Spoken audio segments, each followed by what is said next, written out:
mantan itu sering dipersalahkan dari bubarnya hubungan seseorang. Atau reoni itu sering dipersalahkan karena bubarnya rumah tangga orang. Nah, orang bertanya padaku, apa salahku? ya kan? Orang bertanya pada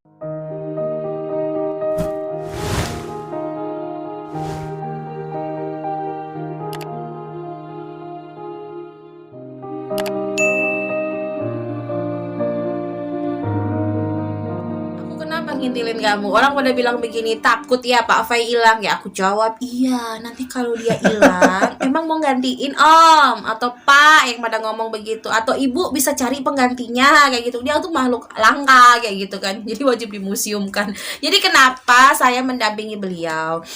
Teman-teman begini, kita udah dibilang ya, kenapa saya sampai memutuskan untuk sekolah lagi. Yang pertama itu bukan jujur, bukan untuk bekerja ya, bukan untuk bekerja ya. Itu benar, itu jawaban saya benar-benar. Kayak saya itu melanjutkan studi S2 itu awalnya bukan untuk bekerja. Nanti di next kita akan cerita ya. Tapi intinya begini. Ketika saya sudah menempuh pendidikan tinggi ya kan, dan akhirnya saya sering mendampingi beliau kayak gitu. Untuk apa? Kita bisa kolaborasi di situ ya, daripada juga nih beliau itu bayar asisten mending aku dong gitu. Enggak, jadi maksudnya begini, jadi ketika aku dia sering mendampingi aku, itu juga kelebihannya begini, banyak orang-orang di sekitar aku pada akhirnya saya menjalin hubungan komunikasi yang baik juga dengan dia. Satu, kita sama-sama ngebuka link, baik aku ke dia atau baik dia ke aku ya. Jadi kita sama-sama ngebuka link. Banyak kok teman-temanku yang pada akhirnya justru jadi teman dekat ya. Dan bisa menjalin relationship untuk hal yang lain, just not di kantor. Ya. Nah, kenapa aku ngikutin dia? Itu sebenarnya sama sih alasannya ya. Juga kita juga saling kolaborasi ya kan. Kita atau bisa ya tadi itu. Jadi misalkan dia harus ke tempat-tempat baru kan, mau nggak mau kan diantar gitu kan. Walaupun dia sendiri ya bisa membawa kendaraan sendiri, bermotor ya bisa, bermobil juga bisa. Grab banyak, Gojek banyak. Tapi kan banyak hal, kenapa kok akhirnya harus saya yang mengantar. Sisi yang lain ya itu couple time-nya kita. Dan sebenarnya begini ya, teman-teman di luar sana, semandiri-mandirinya seorang perempuan, seorang wanita itu ya kan, dan senyaman-nyamannya seorang laki-laki itu punya wanita mandiri, ada kalanya loh laki-laki itu ingin diakui keberadaannya, ya kan? Dengan cara apa? Dengan dia mengantarkan. Itu tuh juga sebagai wujud kita itu memberikan ruang pada pasangan kita, pada suami kita untuk merasa dihargai. You bisa bawa mobil, percaya. You bisa bawa motor, percaya. Gojek, Grab banyak. Cuma kenapa harus pasangan kita yang mengantar? Di situ kan dia ngerasa gue dibutuhin ya. Ya kalau emang beliau lagi ada waktu. Kalau enggak ya nggak usah dipaksa kayak gitu kan. Terus ketika aku mendampingi dia tuh untuk apa? Di situ aku bisa mengkoreksi. Misal nih, ketika dia ngisi acara nih, ngisi seminar gitu kan, apapun itu, workshop dan yang lain-lain gitu kan, atau mungkin dia beraudiensi dengan siapapun mitra, gitu dan atau calon mitra ya kan? gitu. Itu aku, ataupun mungkin kadang-kadang dia nengokin mahasiswa-mahasiswi KKN dan yang lain-lain begitu. Kenapa aku selalu di situ? Aku mengkoreksi. Gini loh Pak, jangan seperti ini. Itu tadi ya kan, nampaknya tadi tuh kayak begini, ini nggak enak, ini bahasanya begini. Sorry, beliau. Apalagi ya tadi saya hidup di tempat yang culture-nya berbeda dari tempat asal saya. Iya kan, kadang begini maksudnya beliau mau Gojek, tapi belum tentu bisa diterima oleh orang-orang. Makanya di situ diriku jadi warning, Pak jangan kayak begini, lebih baik begini, karena ini kayak begini. Nah itu tuh fungsinya seperti itu. Jadi ketika pun beliau salah, kala itu kita bisa koreksi dan kita bisa ngobrol juga nih sama masyarakat. Mungkin tadi maaf ya Ibu begini, mereka jadi akhirnya ngerti, oh Papa bukan orang Jawa ya, oh nggak apa-apa Pak, begini. Nah dan alhamdulillahnya ketika kita bisa seperti itu tuh masyarakat penerimaannya baik. Mahasiswa-mahasiswa dia juga. Jadi kita sama-sama lebih open lah ya, saling open, lebih terbuka. Mahasiswa-mahasiswa dia juga senang kayak gitu kan. Terus alhamdulillah selama kita berdua berkolaborasi atau kemana-mana sering bareng ya, baik di pihakku atau di pihaknya dia, so far so good sih. Yang memang berpositive thinking sih so far so good nggak. Tapi kalau yang mau bernegatif thinking sih kami berdua tuh prinsipnya sama, luweh kayak gitu kan. Luweh nggak apa-apa, you mau ngomongin apa aja juga luweh. The power of luweh kayak gitu. Apa sih luweh? Luweh itu kalau kita pernah ngomong begini nih ya sama teman kita yang dari luar negeri. Markus tuh dari mana sih? Ini Belanda. Dari Belanda. Ya, jadi kalau dia lagi bete What itu. is lueh? What is lueh? Pepe Pai kalau panggil kan. Tapi kita emang susah sih mencari term yang betul-betul apa tepat ya? ya. Jadi kita sepintas dan spontan kok Bodo kayaknya sebodo amat itu lebih dia cocok kalau kayak bahasa orang lain itu trennya itu kan kerennya seboto teing gitu kan, sebodo teing. Ya udah akhirnya kayak I don't care mungkin Nah, ya iya, gitu. kayak gitu. I don't care gitu. Oke, tapi Ya maksudnya bukan berarti kita mau cuek itu enggak ya. Karena ada hal-hal yang bisa kita jadi konsumsi untuk pemikiran, tapi ada juga yang itu dianggap angin lalu saja, nggak terlalu penting kita membuang energi di satu titik itu. Kita lebih baik prepare energi kita untuk hal-hal yang lebih positif gede. lainnya yang lagi Iya, gitu betul. loh. Oke, udah. Terus Oke. next. Tadi kan udah aku, kamu sekarang. Oke, ini karena terkait juga dengan culture. Ya tadi kembali ya, walaupun sudah dinyatakan tadi alasannya kenapa memilih diriku, ya kan. Sisi yang lain,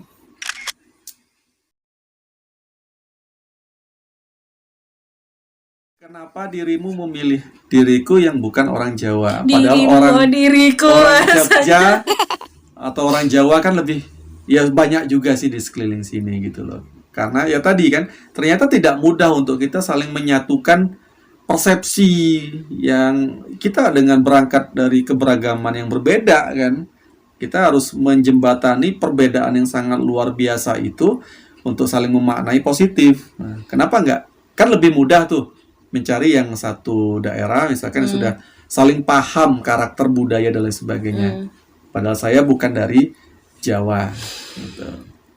Iya, kalau mau bilang jodoh klasik ya. Jadi Iya. kan pertanyaannya. Ya walaupun itu juga salah satu. Ya itu salah satu. Tapi kita kan oke lah, jodoh itu kan di tangan Allah. Tapi kita kan juga ada ikhtiarnya. Kenapa aku memilihmu yang memang orang jauh di seberang sana? Backgroundnya bukan Ya kan, dari- dibandingkan dengan yang Jawa aja banyak gitu, yang Jogja wae akeh gitu kan. Nggak ngerti ya, makanya aku bilang sama teman-teman ketika aku sudah tahu ilmunya, apa yang kamu pikir dalam otakmu itu kita bilang tadi standarmu tuh kayak gimana, itu sama aja kamu menarik orang-orang yang sesuai dengan standar dalam pikiranmu itu mendekat padamu ya. Bukan berarti sorry to say, bukan berarti aku nggak mau sama orang Jogja, aku nggak mau sama orang Jawa, sekali lagi aku nggak rasis ya, cuma dari kecil aku itu hidup dan besar berdampingan dengan begitu banyak orang-orang dari luar Jawa. Tapi bukan cocok logi ya. Bukan, no, tidak. Dan bapakku itu kan pemandu wisata. Beliau biasa dengan orang-orang kehidupan barat.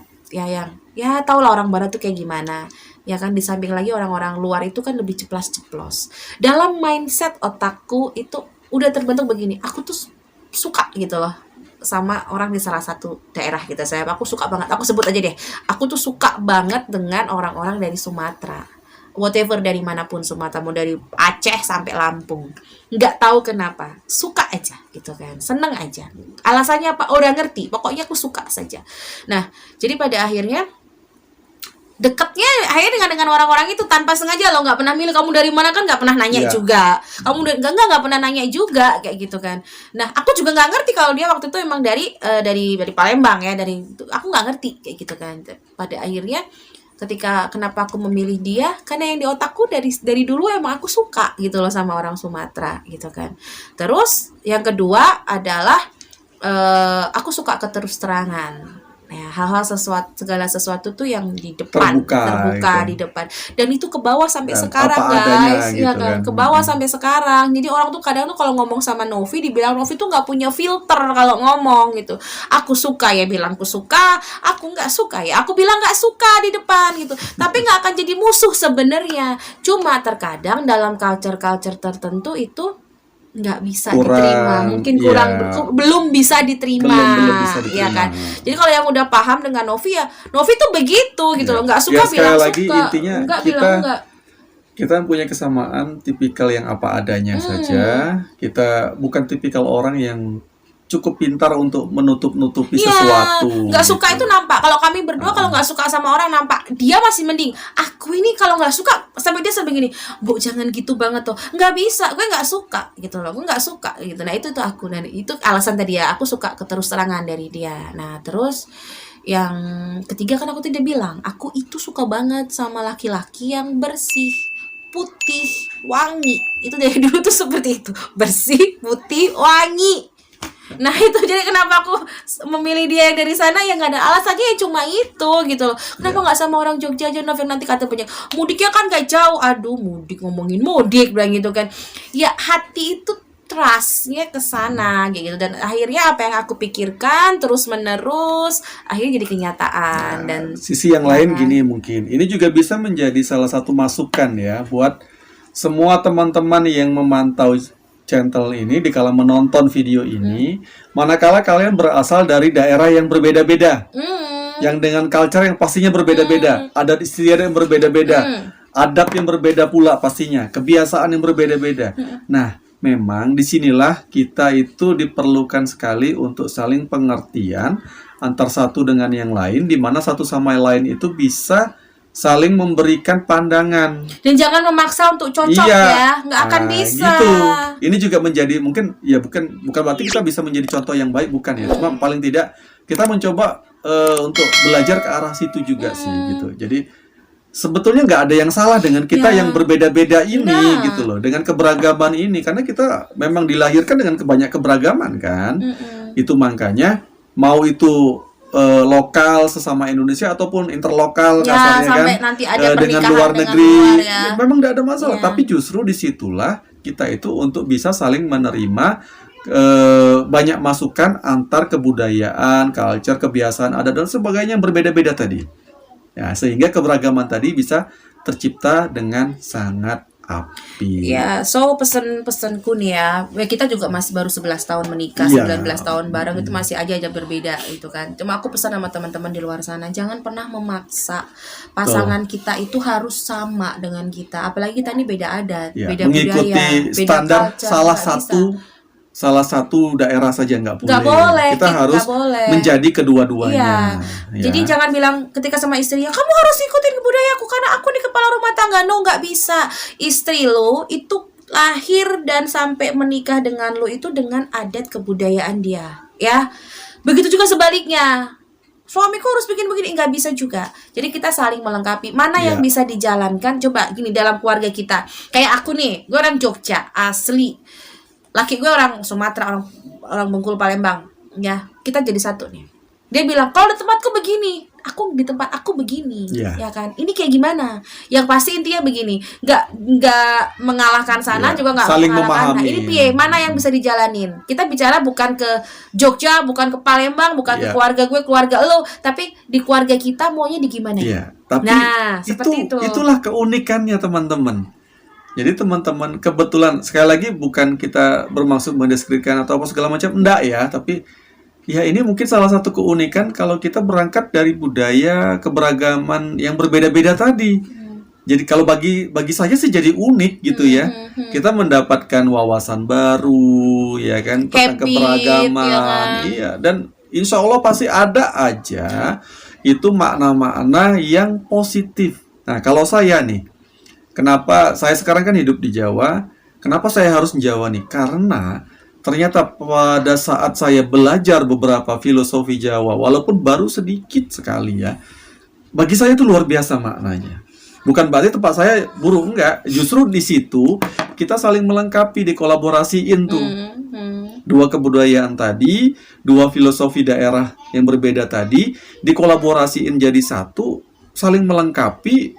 Ya mungkin bisa jadi luar biasa gitu loh. Karena pasti masing-masing itu berangkat dari filosofi-filosofi yang sangat luar biasa dan pula. Dan nggak ada daerah yang lebih bagus dari daerah lain. Itu jangan sampai itu menjadi penekanan di antara kita. Kalau kita lebih unggul, saya rasa itu kurang bagus. Jadi intinya begini, kalau kita berasal dari, memang kita tuh suami istri berasal dari dua daerah yang berbeda. Pun itu kita bicara dalam adatku tuh harus begini, dalam adatku tuh harus begini mah, harus begini pak. Oke, sekarang kita lebih baik bicarakan, ya. Ini mau kayak gimana? Jangan sampai hanya gara-gara kekeh dengan adatnya, bubar kekeh dengan semuanya, keluarganya bubar say kayak gitu. Enggak juga. Nanti next kita akan bahas karena banyak tadi aku tadi kan gini teman-teman. 2 minggu ke depan kan akan ada kita sedang dalam masa PPKM ya, dan kita mau kita akan buat hal-hal yang tema-tema yang emang udah dijapri nih itu ke makanya boleh request, teman-teman boleh request entah itu Q&A ataupun request tema khususnya terkait tentang dunia kita lah ya, Mm-mm. kebudayaan yang berbeda, keberagaman, kekeluargaan dan sebagainya. Boleh, silakan. Silakan. Ya. Dan udah ada beberapa yang udah japri ke handphoneku, ke nomorku untuk Mbak Novi bahas ini dong. Mbak Novi Ya. bahas ini. Nanti kita akan bahas ya. Jadi kita akan Kita akan mencoba semampu kita ya. semampu Nah, kita. semoga itu juga sekali lagi memberikan manfaat. Jadi sebenarnya ini video kembali ke tadi ya. Ini adalah video persembahan wedding anniversary Wedding kami yang anniversary ke-11. kita yang ke-11. Jadi kita mau Intinya di ngomongin situ. Q&A yang orang-orang itu biasa tanyakan beberapa tahun ini pada kita dan belum terjawab. Oke, Ya. next. Tadi kamu udah aku ya sekarang. Banyak yang tanya begini, saking seringnya ini berhubungan dengan dunia kerjaku ya, gitu kan. Begitu banyak orang tuh tanya sama aku begini, Mbak Novi, kamu masih sering nggak ngobrolin mantan sama suamimu? Apalagi begitu juga sebaliknya. Karena begitu banyak orang tuh, kamu kok santai banget sih kalau ngomongin tentang mantan, Mbak Novi? Kamu kalau ke suamimu gimana? Bilang gitu kan. Terus bagaimana kamu dan suamimu memandang yang namanya mantan? Nah, kayak gitu ya. Walaupun kita bicara mantan pacar ya, bukan kalau mungkin di luar sana ngomongin ada banyak klienku yang bertanya, aku harus gimana dengan mantan istriku, dengan mantan suamiku, atau Itu konteksnya udah lain lagi ya. itu beda ya. Tapi ini bicara mantan, karena terkadang mantan itu sering dipersalahkan dari bubarnya hubungan seseorang, atau reoni itu sering dipersalahkan Iya. karena bubarnya rumah tangga orang. Nah, orang bertanya padaku, Apa salahku? ya kan? Ada bertanya padaku, Novi, gimana kamu memandang mantan? Apa kamu masih bicara tentang mantan sama pasanganmu? Begitu juga sebaliknya. Nah, sekarang nih biar teman-teman juga dengar jawaban dari dia ya. Sama ini kan teman-teman tahu jawaban dari aku. Karena begini, kalau aku pribadi, ketika kita dengan mantan sudah clear dalam artian Ya. begini, bukan gini, mantan lupakan, nggak bisa ya guys. Segala sesuatu yang datang dalam kehidupan kita itu nggak bisa dilupakan. Cuma amnesia dan kematian yang buat itu lupa. Catat itu ya, amnesia aja. Kalau dia kembali lagi ingatannya, masih tetap ingat kan? Jadi nggak ada yang bisa dilupakan. Nah, aku bicara apa? Aku bisa santai ngomong tentang mantan karena apapun yang aku lakukan, cerita masa laluku dengan mantan, rasa masa laluku dengan mantan, clear. Sudah. Diselesaikan. Diselesaikan. Dari sisiku, dari sisi mereka, lueh. Ya, yang penting aku sudah clear. Jadi someday pun aku ketemu dia itu sudah biasa-biasa Biasa saja, saja. kayak gitu kan. Udah biasa-biasa saja, kayak gitu kan. Nah, nanti dirimu jawab deh, bagaimana, apakah kita ini masih sering ngomongin mantan, bagaimana you memandang mantan, sampai ke pertanyaan yang kedua. Jadi ada dua langsung aku bilang. Yang pertama itu, yang kedua adalah siapa mantan yang paling Mbak Novi cemburuin kalau dia ngomongin mantan dia, begitu juga sebaliknya. Wes, lagi jawab dulu yang pertama.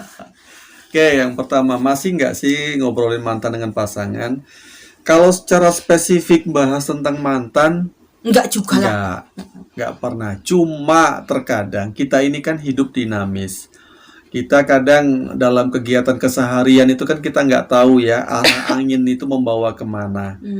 Ya, memang terkadang tanpa sengaja pun harus bertemu atau terngiang atau mungkin akhirnya diperingatkan lagi melalui pihak lain, wajar. Tapi prinsipnya ya kalau sudah selesai, sudah selesai. Itu makanya diselesaikan, jangan dipendam. Segala sesuatu harus diselesaikan.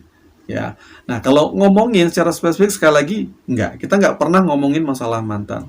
Tapi kalau misalkan itu akhirnya terlintas, ya hanya cukup membahas saat ini konteksnya apa. Sudah selesai situ saja. Kita nggak perlu memperdalam lagi, mengkaji lagi. Kamu dulu ngapain? Ngapain? Nggak penting. Itu makanya tadi selesaikan dulu. Masalah itu kan diselesaikan. Bukan lari dari masalah. Betul. Ya, kali kalau masalah selesai, ya udah selesai juga. Kita bisa berangkat ke yang lain. Itu yang terkait dengan ngobrolin mantan. Terus yang kedua, mantan mana yang paling disebelin? Kalau saya jujur, nggak pernah ada yang tersebelin mantan dia. Karena bagiku ya apa ya? Itu bagian sepenggal kisah hidup dia kok. Luweh aja sih. Kalaupun misalkan mantan dia merasa belum selesai, itu urusan dia. Iya ya. Bukan Ya, urusan ada kita sih. lagi. Ada sih mantannya Iya kan? merasa belum selesai. Tapi kan aku juga sering cerita Iya, ya. itu makanya. Jadi kalau yang bersangkutan merasa belum selesai, ya itu urusan lo gitu loh. Kita ini kan hidup itu kan dinamis dan bergerak ke depan, bukan bergerak ke belakang. Yes. Belakang itu untuk warning masa depan, melangkah ke depan. Bukan untuk selalu diingat ke depan. Ini prinsip saya. Jadi kalau saya harus cemburu, saya rasa nggak perlu lagi lah. Apalagi kalau kita sudah diikat dalam ikrar resmi pernikahan, ya kita sudah harus saling terbuka, ya kan. Dan kalaupun kita melakukan dosa, silakan tanggung masing-masing. Selesai gitu aja lah. Hubungan masalah dosa, ngomongin dosa, wallahu alam itu hubungannya Allah sama kita, bukan hubungan kita untuk saling menjudge. Itu aja sih kalau saya. Selama kita sudah mendidik, mengarahkan ke hal yang baik, ya insya Allah kita sudah berbuat baik dan mendapatkan amal yang baik pula. Tapi kalau yang bersangkutan sudah dinasihati, diarahkan yang baik, masih melakukan dosa, itu bukan salah kita lagi, bukan jadi tanggung jawab kita lagi. Jadi yo luweh akhirnya. Ya, sebodoh tayang tadi. Tapi tetap kita harus selalu saling mengingatkan. Jadi kalau ngomong dua hal, bagi saya nggak perlu ngomongin mantan lagi, apalagi mengingat, cukup berhenti di masa lalu kita masing-masing. Ya, syukur kalau bisa kita tidak meninggalkan sesuatu yang negatif terhadap siapapun yang pernah berhubungan dengan kita. Dan kalaupun memang harus akhirnya membicarakan itu, ya konteksnya sudah berbeda. Entah itu mitra akhirnya kan, atau apapun itulah. Ya apapun itu, dan sekali lagi jangan dibawa-bawa lagi yang lalu-lalu.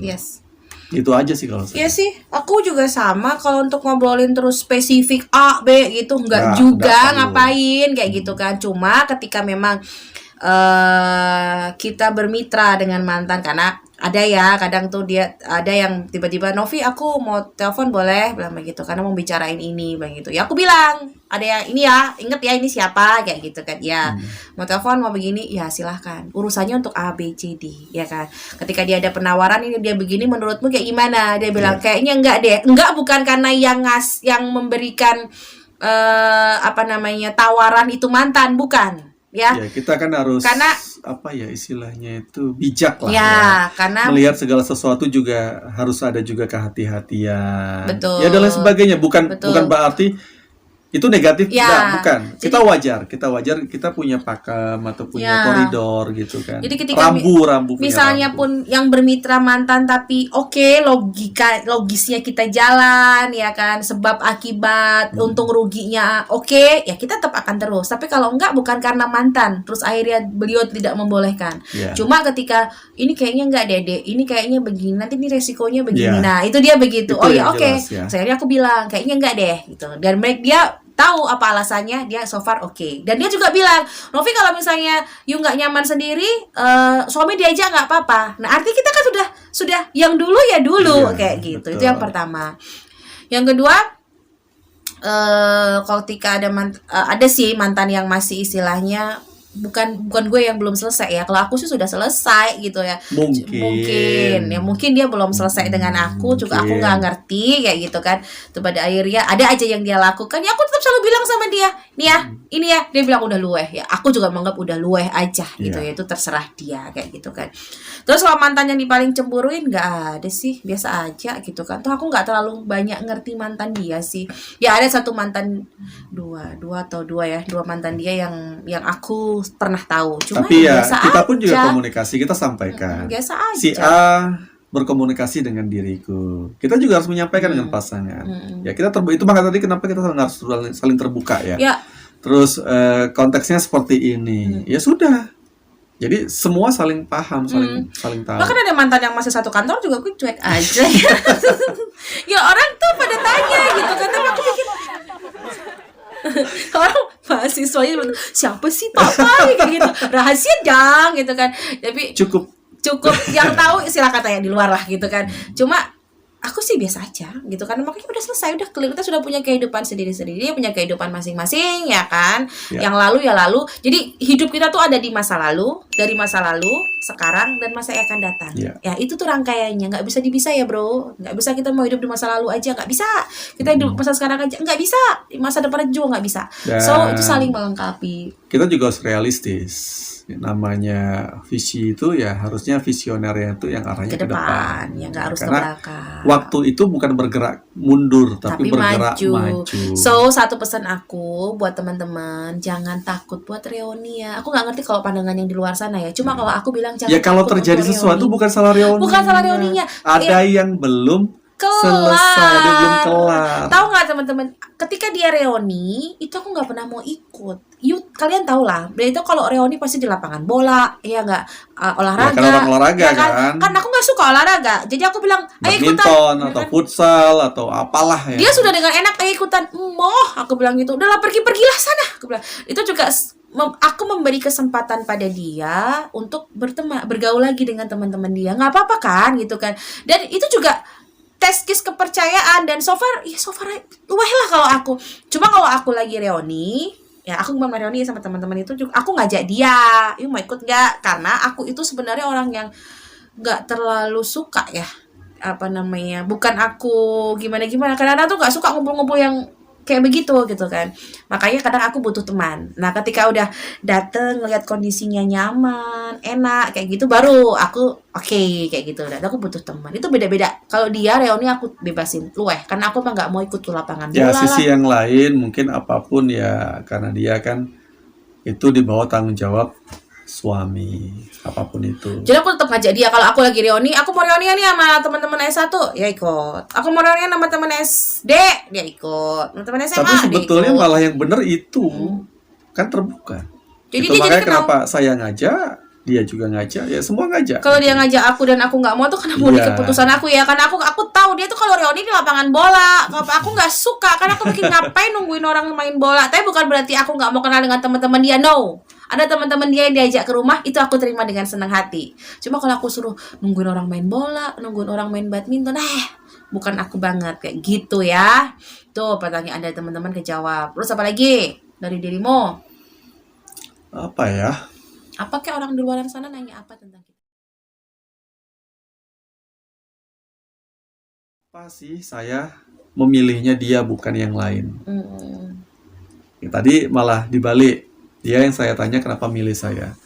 Nah, ada pertanyaan seputar kayak gitu tuh. Kenapa saya lebih memilih dia ketimbang yang lain-lain, ya? Terlepas dari perspektif apapun itu.